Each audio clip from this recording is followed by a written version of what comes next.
Stock మార్కెట్లో invest చేసే ముందు మీ యొక్క స్టాక్ అడ్వైజర్తో కానీ లేదా మీ యొక్క ఓన్ రీసెర్చ్ అనాలిసిస్తో ఇన్వెస్ట్మెంట్ చేయాల్సిందిగా కోరుచున్నాను. ఈ వీడియో కేవలం ఎడ్యుకేషన్ పర్పస్ కోసం చిత్రీకరించడం జరిగింది.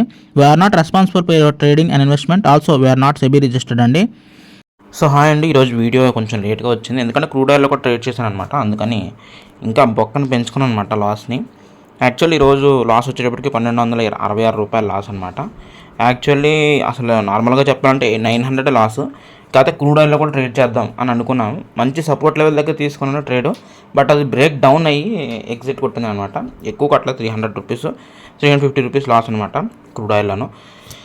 అండ్ ఈరోజు లాస్ చాలామంది జరిగిందండి, ఎందుకంటే మార్కెట్ స్లోగా ఉంది. ఈరోజు ఏం పెద్ద అంటే ఏం చెప్పలేమండి, ఎందుకంటే స్లోగా ఉంది మార్కెట్. లాసు కామనే, చాలామందికి వచ్చింది లాసు. సో నాకే కాదు, సో ఇట్స్ ఓకే. కానీ నేను సెన్సెక్స్లో కూడా ప్రాఫిట్ కొట్టానండి. కాకపోతే బ్యాంక్ నిఫ్టీ గట్టిగా దెబ్బేసింది. 1500 రూపాయలు లాస్ తీసుకున్నాను.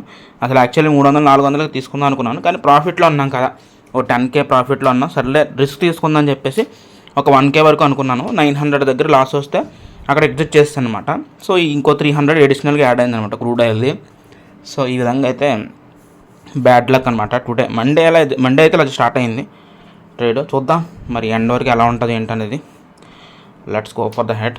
అండ్ గైస్, మీరు ఈరోజు ట్రేడింగ్ ఎలా అనిపించింది, అంటే మీకు బాగా అనిపించిందా లేదా కింద కామెంట్ సెక్షన్ చెప్పడానికి ట్రై చేయండి, ఓకేనా? యా.